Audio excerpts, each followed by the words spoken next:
Tchou! Bonjour à tous, c'est GLG et je vous salue, bienvenue pour votre petit JT du Geek, toujours en mode électrique. Aujourd'hui, nous plongeons dans l'actualité fraîche du salon de l'automobile de Genève, car oui, c'est là où e-motor, en collaboration avec MG, puisqu'ils font partie du même groupe, a fait sensation en dévoilant l'IM-L6, une berline électrique prometteuse. Je rappelle, la marque SAIC en Chine est propriétaire de MG, et propriétaire de IM.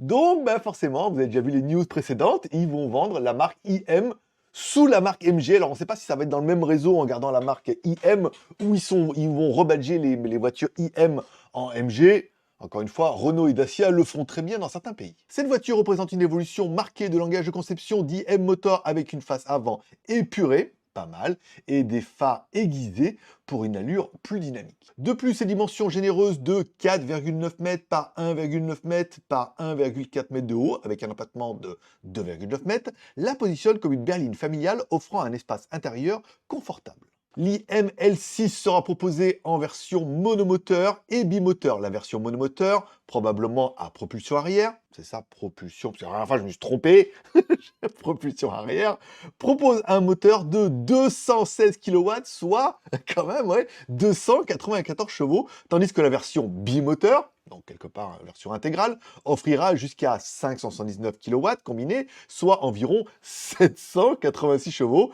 grâce à un moteur de 379 kW à l'arrière et un moteur de 200 kW à l'avant. Ah, c'est pas mal. Côté autonomie, l'IM L6, c'est pas facile à dire, hein, frappe fort avec deux options de batterie de 90 kWh ou 100 kWh, promettant des distances allant jusqu'à 800 km sur une seule charge, selon le cycle d'essai CLTC. Bon, quand on prend un petit peu l'intérieur de la L6, il est fortement inspiré de la LL6. Forcément, c'est la même gamme de voitures et tout. Moi, je le trouve plutôt agréable, cette voiture, encore une fois, dans la gamme des voitures électriques, totalement épurée, où il n'y a pas besoin de mettre grand-chose.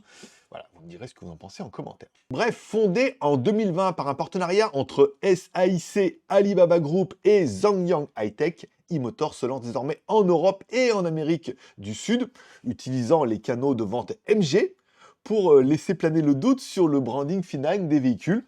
Mais là, on va dire que la concurrence arrive sévère. Et surtout, si vous êtes intéressé par l'actualité des véhicules électriques chinois, n'oubliez pas de vous abonner et de cliquer sur la cloche pour recevoir une notification tous les matins quand je mets une nouvelle vidéo en ligne. N'hésitez pas à laisser un like ou un dislike en dessous de ces vidéos pour dire ce que vous pensez de cette IM-L6. Je la trouve magnifique. Je donne des petits airs de 406 quand même, hein, de 406 coupés. Vous me direz en commentaire. Encore une fois, ça permet un peu de vous exprimer. Avec bienveillance, bien évidemment. Vous abonnez si ce n'est pas encore fait. On se donne rendez-vous demain pour votre prochain JT du Geek, toujours en mode électrique.